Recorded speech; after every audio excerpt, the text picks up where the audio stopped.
over. So we, the people in the church who attended the morning mass, are already there present. Those who are too busy, they go about their business. Those who are not busy, they stay and assist. You know.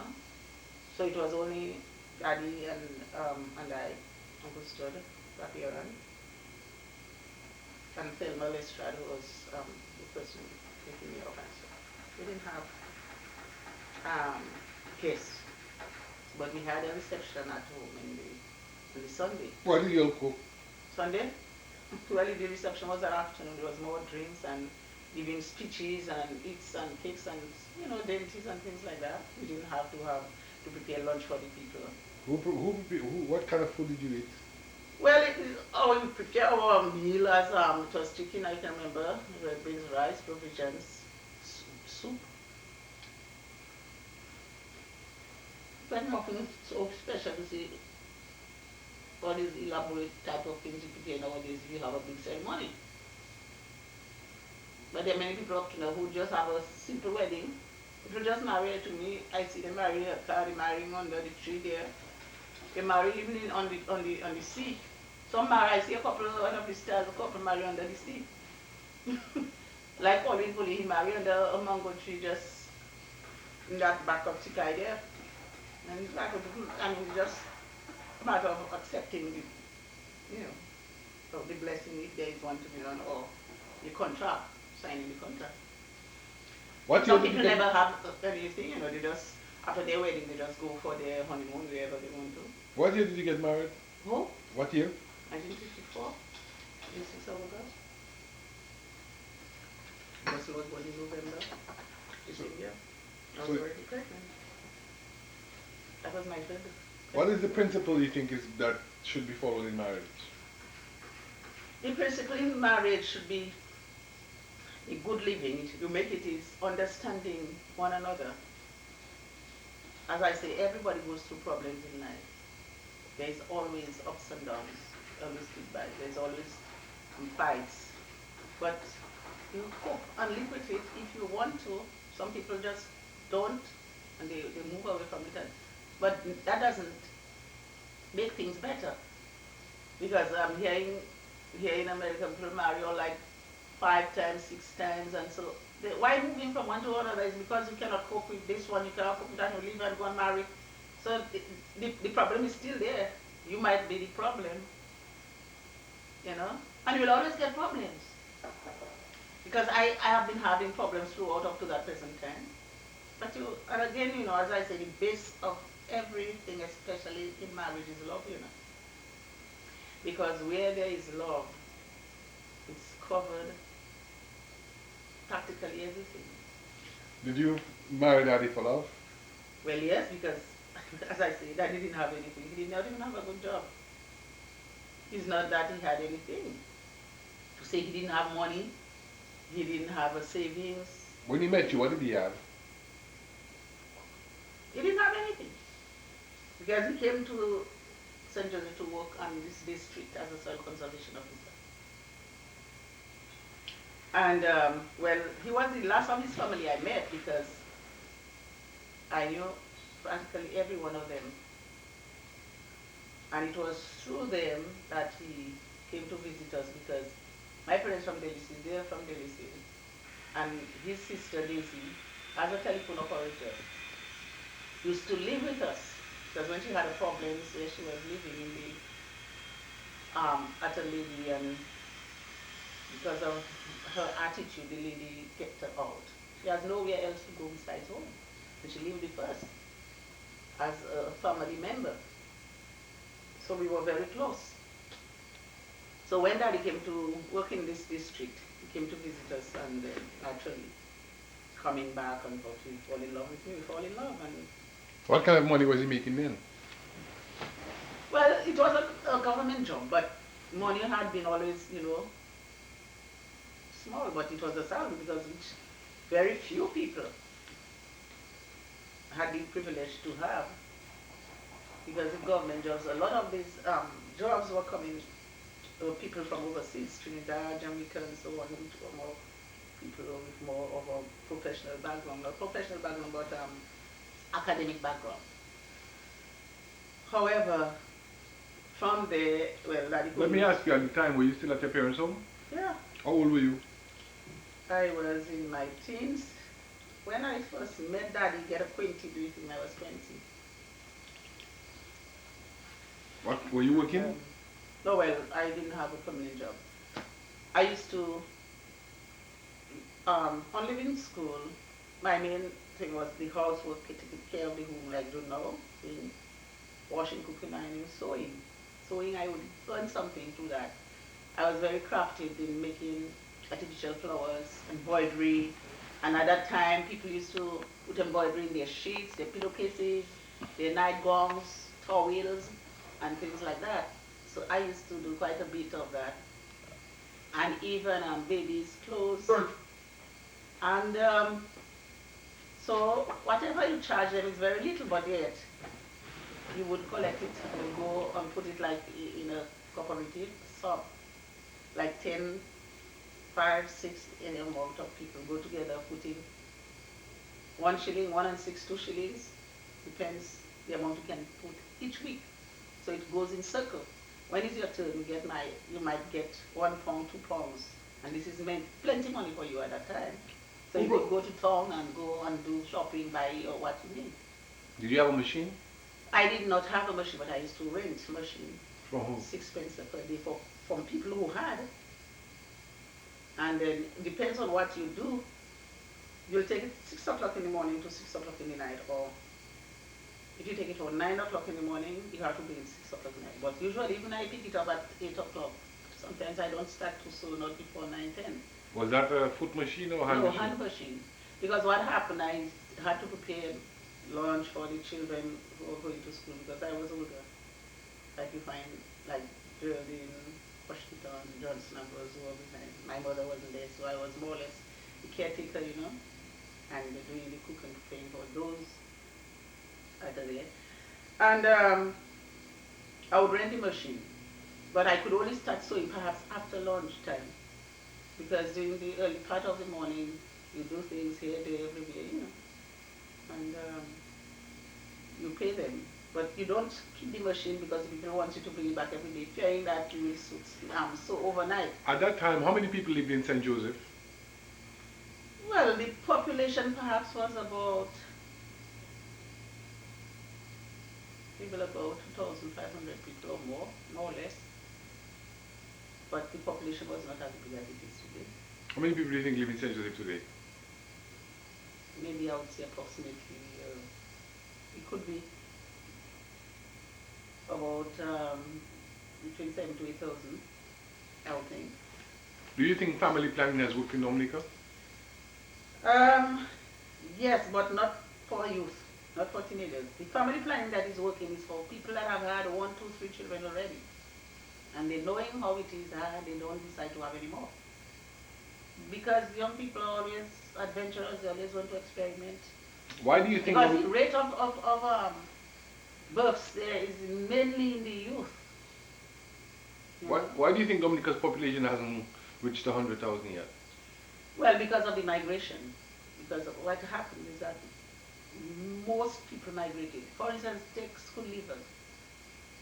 You find hundreds of children in school each year. And there's not much to be done. You have no industry except for the banana. And if you haven't got factories, the Belfast is the only way. Unless you have your own self-employment, like doing something for yourself, like any skill work or something. You have capital in the building, construction, masonry, and electrician is very limited. So there is always more scope outside. So most people go out to the world to get some form of employment to better themselves. And if you notice the developments that are being done today in Dominica is mostly from the people who have migrated and coming back or sending back to develop the place, to buy land, to build, because the development process in the country itself, government cannot afford to do it. The private sector is not doing much. And the people who had all the land and the best part of the land of the country and have been selling it out to give people more access for land to build. For instance, that portion of land we have a Clapole estate. I mean, 40, 50 years ago, you would not be able to have that piece of land. That is the white man's place. You know, if they cannot, develop it in any way. Talking about white man place photo, did you think that in Dominica you understood what racism was when you were growing up? Well, we didn't know anything about racism, but it was high in its own, I mean, it was very high, because these people would treat we, the colored people, as slaves, still as slaves. Because this same area where I bought them, I can remember, we were coming out from the garden, which is the forest part, because people who did not own land would withdraw, if you wanted to cultivate land, way back in the forest, that is government crown land, which my father died and had owned about 35 acres. But what happened to it now? It's abandoned, it's anybody's place, because, and who will go there is mostly the Rastas. Because he had a little house on it and they lived there, but I guess, in fact, I doubt whether anybody now is occupying that place. Because this place was well cultivated. I as a child and we as children my father used to buy the plants from cocoa center, like cocoa, coconuts, oranges, and these things, pears. And these things are just wild now, you know. So what I'm saying, my brothers migrated, all of them migrated. One went to Guadeloupe, he died there, he never came back. The three others went to England. What are their names? Thomas went to Guadeloupe. And I'll tell you for a start, he had said that the day he left Dominica, he left Dominica, he would not come back. Why? The reason for that, the place where my father was so dangerous. There is that river. You had to cross that river at least 7 times, because the track to the land, you would go in about 2 miles crossing, 2 miles before you meet one of these passages where you have to cross. Now you go up again. You might walk for about 1.5 miles, you go through. And it goes waving, intersecting like that, because as river turns, the only way to go through the land from one piece to the other, or from one area, not only our land, other people's area as well, you have to go through across the river, because it is forest land. And you have to pave your own way, so you take the easiest way, because it's cliffs and valleys. Is it dangerous? Very dangerous. So my brother was, and there are certain areas where you have to pass on a rock, and you have the river below you, large basins, and you crawl, scratch yourself across this cliff there with your load on your head, and you have to be very, very careful. So my brother was carrying his load in a cradle. It's built like a cradle on your back. You have your load. It's an easy access of carrying. Who are the people who developed that? Well, it's way back to the Africans, I would think. You know, Arawaks and Caribs, you know. And so when he fell, anytime you fall, if you fall, at least the way he fell, when he slid, he fell sideways. But with this thing on your head, at your back, keeps your head down under the water. Thank God I didn't tell you what other people with us. A man they call Walter, he jumped in the river and used his cutlass and cut the arm part from the cradle and released him. Otherwise he could have got drowned. All we could do as smaller children, you know, he was much older than us, was to bawl and cry, you know. How old were you? For help. Maybe I was about 12, you know. And he said, the day he left Dominica, he would never come back. He had a bicycle, he sold it, and he gets passport and he was going to Guadeloupe. Was that before the war or after the war? That was during the war. No, that was before the war. Let me see. Yes, it was before the war. And people used to smuggle to Guadeloupe by back door, you know, like boat and So people have been doing that for a long time? Oh yes, oh yes. So when the French people started coming back to Dominica, they didn't come back It again? was during the wartime. They were coming back. No, But no. So they were coming back to Dominica during the war, but they never came back. They were escaping because a lot of Dominicans over there. They were escaping, I mean, from the war. But it's not that there was really war in Guadeloupe, you know, Martinique. What they were escaping from being captured to go to war. Because with foreigners, they would not take them. You see, like, I think the system still happens here in America. If you're a citizen, you have to serve the army. So it was, you know, it becomes automatic by law. Well, that's how it was. So most of the people who were running away from Guadeloupe was young men.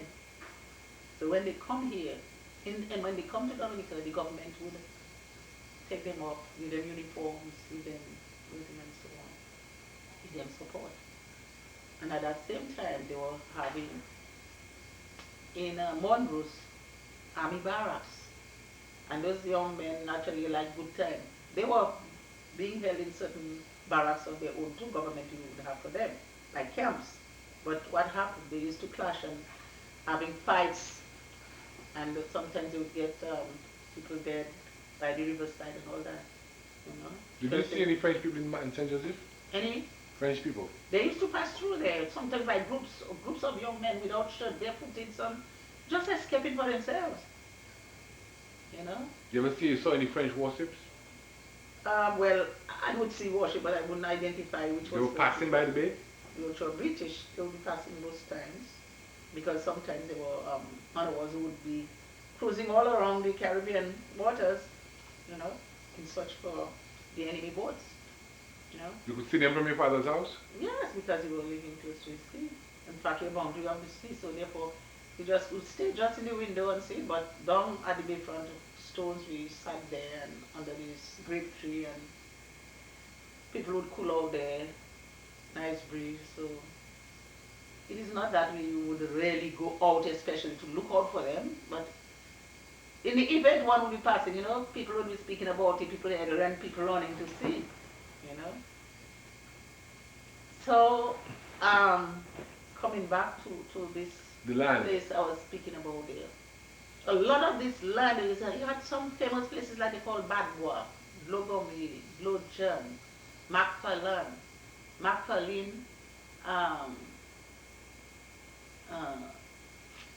Venlate, and so deep in the Venlate would mean the vein of the earth, because it is so deep in the forest. And how tall were the trees in those areas? Oh, their trees perhaps would be about even up to 300 feet and more, you know. These big gummy, which they used to make boats, and which, if there are certain places you still get that, because when things start to develop after the war, it's all this that caused the Canadian to come and explore these things. They were having this lumber there. Dominican. But they destroyed the forest, because I'll tell you why.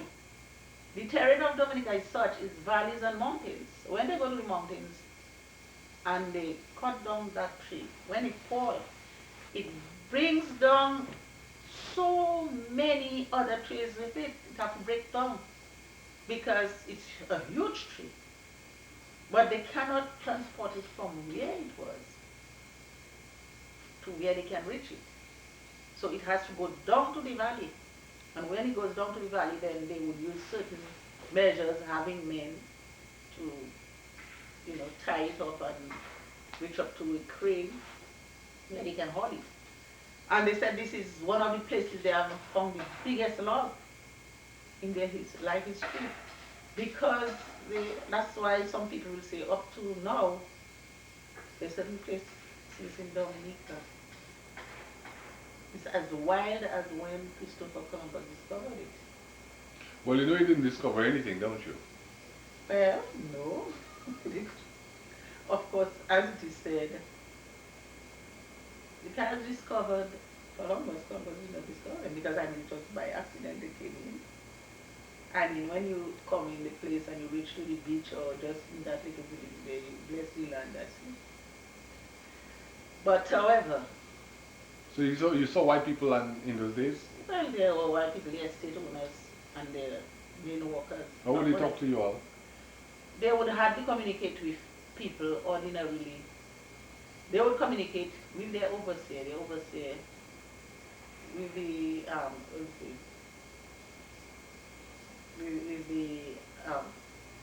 Worker. the worker, but still is a communication between from the higher level to the middle level and to the lower level.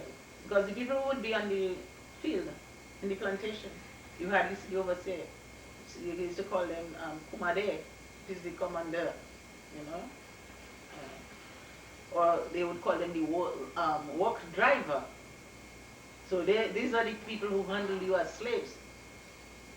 To see that you're bending your back in the sun or the rain to do the work.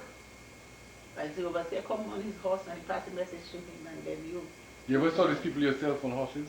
yes, because that was the main, at that time, that was the main source of transport. Were they being wicked? Well, I wouldn't be able to know. It's the people that deal with them that would know, but I would always say, this man is a wicked man. Because I'll tell you, I have an uncle who used to be at Baker Street. He's dead. Many years ago, his name was Johnson. Same year he died, that was the same year Johnson was born. That's why they named him after him. He was my uncle, but he was my godfather. And Uncle by your father or mother? my father. And in the lime plantation in Baker Street, when he came down to Daly, that's where he was working. So he always dressed in his khaki suit. I could remember seeing him now, short hat. And shorts, if he's black, so they call that, and well, at that time he feel big. But he was one that would pass on to the field man that is driving the people who call it the work driver. So he had position then? He had position, because in those days if you can do a little reading and writing and you can understand. So were you saying your father's family was capable of reading and writing? Not all. But Papi couldn't do very much. He could do a little. He wasn't so bad. But this brother was better off, because he would be keeping the records and keep on paying people. So where did he go to school? Well, Daily Sin. Because I used to hear my father speak about teacher Stevens, and these teachers now came from places like Barbados and Figure, Montserrat. Because really what islands and so people were more intelligent. Because remember, Was it that they were more intelligent or they spoke more English? they spoke more English. And why did they speak more English than Dominican? because at least it is, I'm letting say, the Dominicans speak more patois.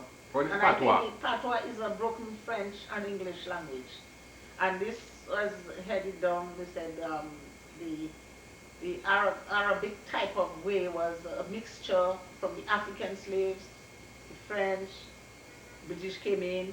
At one time Dominica was French. This doesn't have anything to do with Arabic, has it? All right, not Arabic, but that language of African, they call it something like that. Because right now it's being heard quite a lot. No, but what I'm saying is, remember we were between these two French islands because Dominica was French, Martinique and Guadeloupe. So the patois is a broken type of French tradition. So if you want to, you find out to know, even me have an accent of, when I come to speak between French and British, that would be patois and English, it is still not accurate English. Speak some patois for me. Well, what do you want me to say in patois? Where are you from? Moi sorti hod Saint Joe. Where did Saint you Joe sorti place, sorti village en Dominique. how old are you? Moi ni 66 l'année actuellement. L'année ça là moi 66. 66, 66. Where did you go to school? Moi I do l'école en Saint Joe. Saint Joe is son village en Dominique. What kind of country is Dominica? Dominique sorti pays situé between mi-temps des pays français, Martinique et puis Guadeloupe. Dominique à mi-temps. Yon les Dominique, c'était même qu'au Guadeloupe et Martinique. Mais les France et puis anglais, anglais genyen, epi Dominic trouve li vini aba anglais. So, abe, peyi sa la prezent api, se aba independence anglais. Kon Martinique et Guadeloupe aba independence francois. Mais actuellement, l'année euh,